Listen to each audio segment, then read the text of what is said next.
Throughout American history, each decade can be identified and labeled for the challenges, changes, and triumphs that occurred, and in the mid-1960s, Kansas struggled with too many school districts. After many heated debates, the state legislature passed the school unification law creating North Jackson USD 335, consisting of Soldier, Circleville, Netawaka, and Whiting.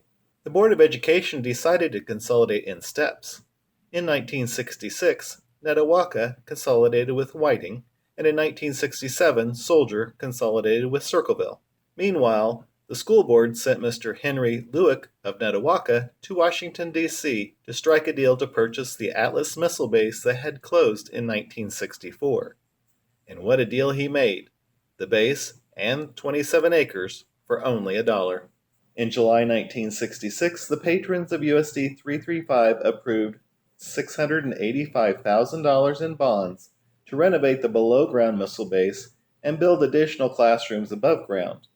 The creation of Jackson Heights High School was becoming a reality under the leadership of Superintendent Frank Rosser.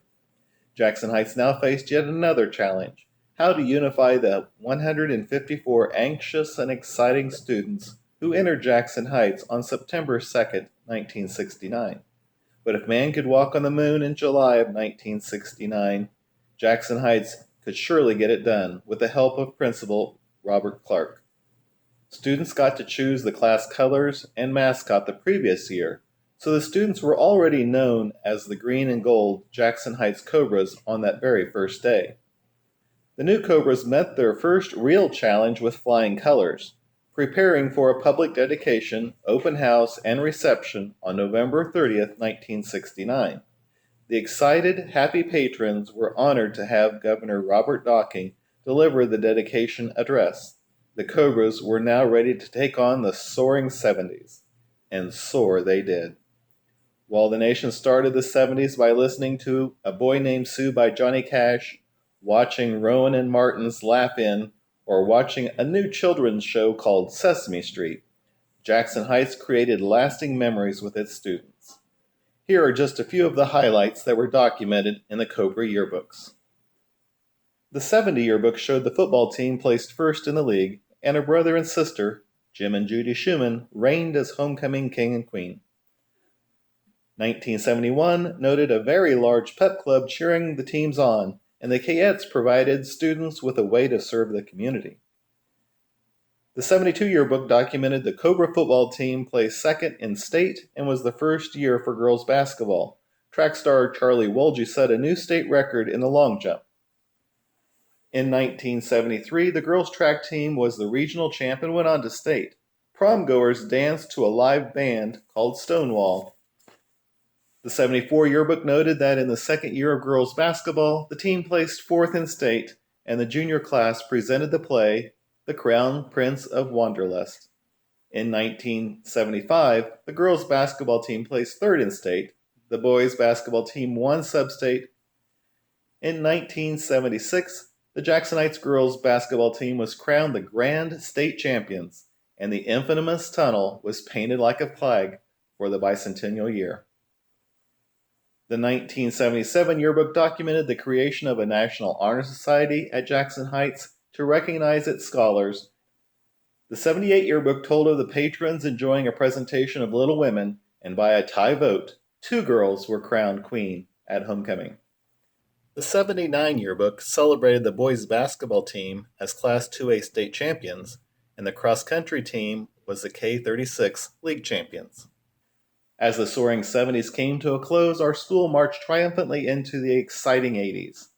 While our nation started the 80s with high oil prices sparked by unrest in Iran, teens and adults sang along to My Sharona by The Knack and watched MASH on TV. Children enjoyed the new Happy Meal at McDonald's. During the 80s, Jackson Heights students trained to have very successful athletic seasons.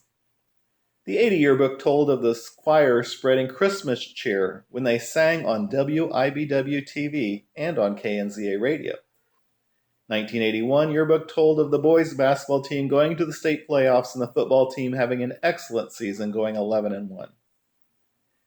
82 yearbook marked the girls cross country team as state champions, and Carrie Van Dong took first at state in the high jump, breaking the previous state record. The 83 yearbook saw the start of the FFA chapter and a contest to become the first FFA Sweetheart, and the Forensics presented Alice in Wonderland. 1984 yearbook had the Cobras football team as runners-up at state, and a forensics team that sent many to the state festival and the state championships.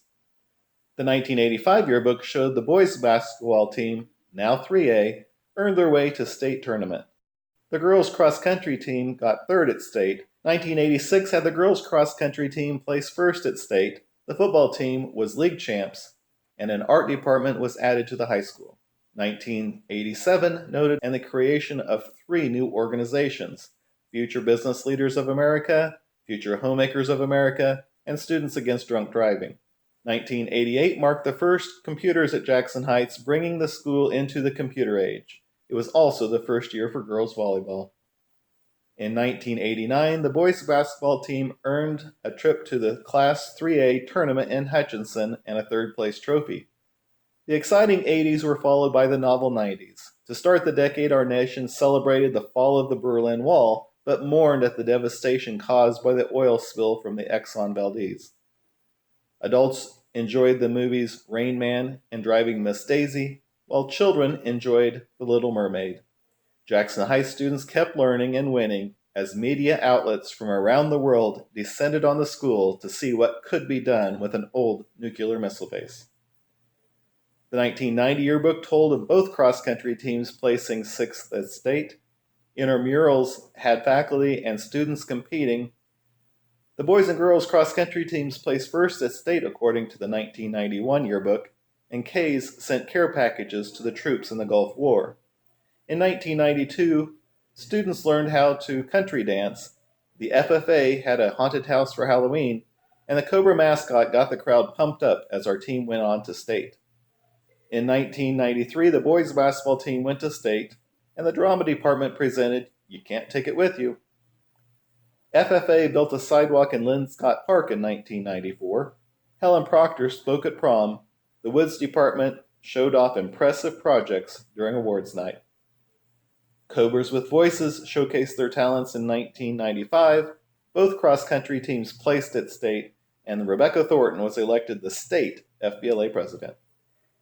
1996 marked the year the world learned about Jackson Heights as news outlets from around the world told our story. Internet and email came to Jackson Heights in 1997. Boys basketball team advanced to state, and the volleyball team won league. In 1998, the National Honor Society held a blood drive. Jill Kirk was the state FBLA president. Boys cross-country team placed 8th at state.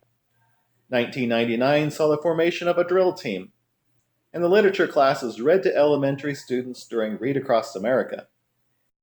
The novel 90s came to an end with the start of the Tech 2000s. The Y2K hype got everyone paranoid that the end of the world was near and all computers would fail. Teens were getting jiggy with it, and children were trading their Pokemon cards. Jackson Heights students were embracing new technologies, learning on laptops, and, as tradition, winning in athletics. The 2000 yearbook remembered the students holding Mr. Keen's Python, students going paintballing for their senior trip, and the FFA visiting a farm to raise cattle. 2001 yearbook saw the student body in the musical The Wizard of Oz, and at the K Fall Festival, you could have your fortune told.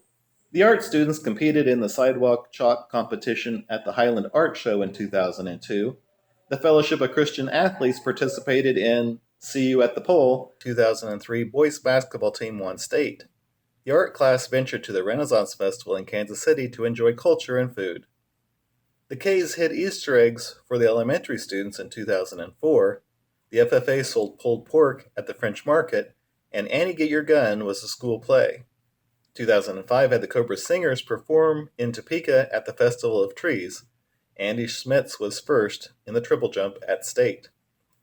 The 2006 yearbook showed chemistry students donning goggles for an experiment, students getting rolled in barrels during the Aggie Olympics.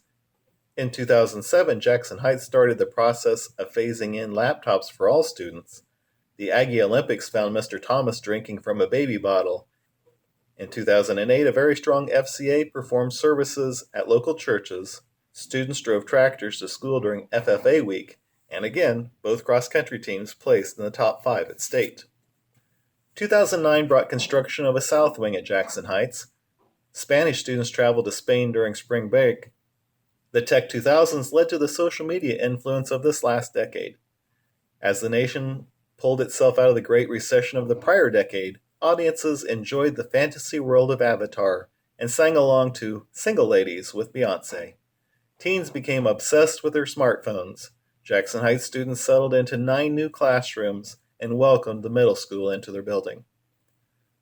The 2010 yearbook remembered the student body surfing at prom, biology students dissecting starfish, and homecoming candidates getting their homes teepeed.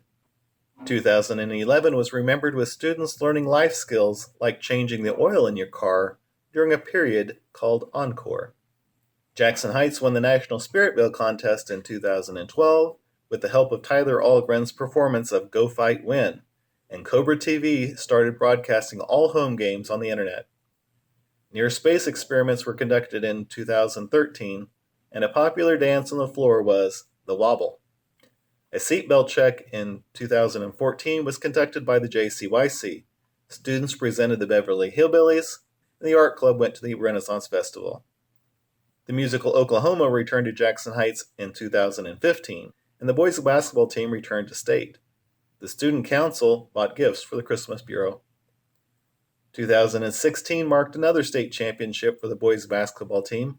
Drone technology took a photo of the newly named Dave Henry Field.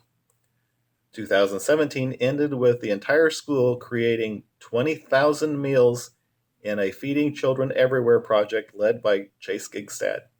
2018 found the cheerleaders attending a cheer clinic at K-State, and the student council was busy welcoming new students on the first day. 2019 held the 7th honor flight. Student council spearheaded the Safe 75 campaign after losing another fellow Cobra, and the student body rallied around Alex as he received his new heart. A virtual Alex was built to help him when he could not be at JH in person.